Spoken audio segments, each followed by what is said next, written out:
India may have lost the Cricket World Cup, but the BJP has had a distinctly Australian win in the recent elections in states. Opinion polls, exit polls all predicted that 3rd December, the day of the results, will be a day of quiet reflection for the BJP. Instead, it turned out to be a day of celebration.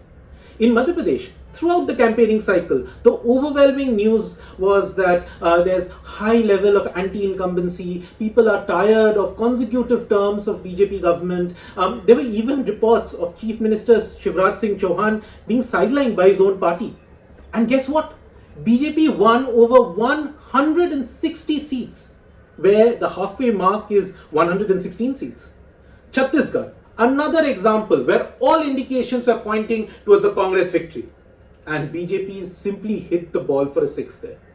Rajasthan was supposed to be a neck-to-neck battle, and BJP has sailed past the Congress. The only saving grace for the Congress has been Telangana. And there, admittedly, it has given the ruling BRS a run for its money.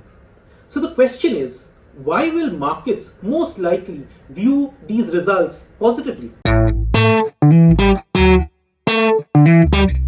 See, markets care about money, plain and simple. It doesn't want the boat to be rocked too much.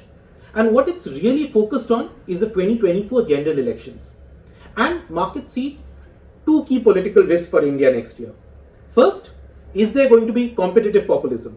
What does this mean?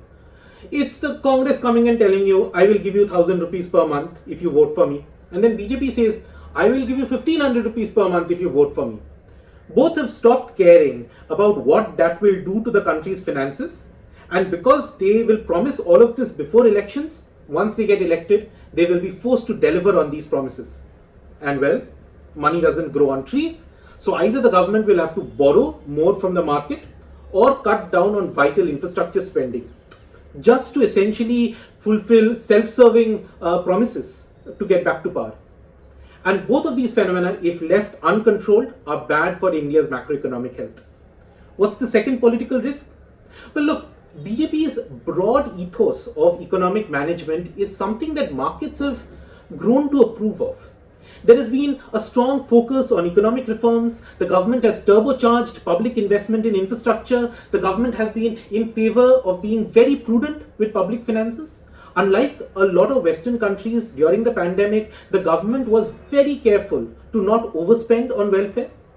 And in general, compared to the days of the UPA, where a command by Prime Minister Manmohan Singh would be treated by his cabinet ministers as a gentle recommendation, well, Prime Minister Modi is perceived to have a much better track record of governance and implementation and sort of just keeping his ministers and bureaucrats on track of his government's vision.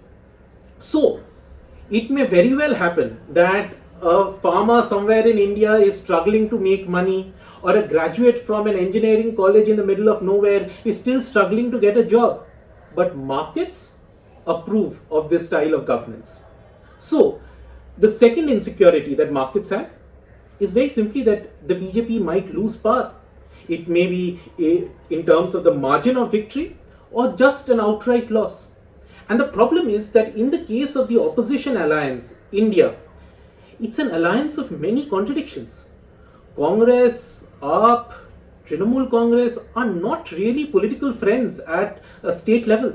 So the market concern is that suppose India wins, who will be the Prime Minister? How powerful will that office be? What will be the priorities of this government? What will happen to economic reforms? And will something go wrong with India's growth story? So, with all these insecurities in place, the BJP win across states currently will make markets breathe a sigh of relief. But should they indeed be so relaxed? So here's the question I have.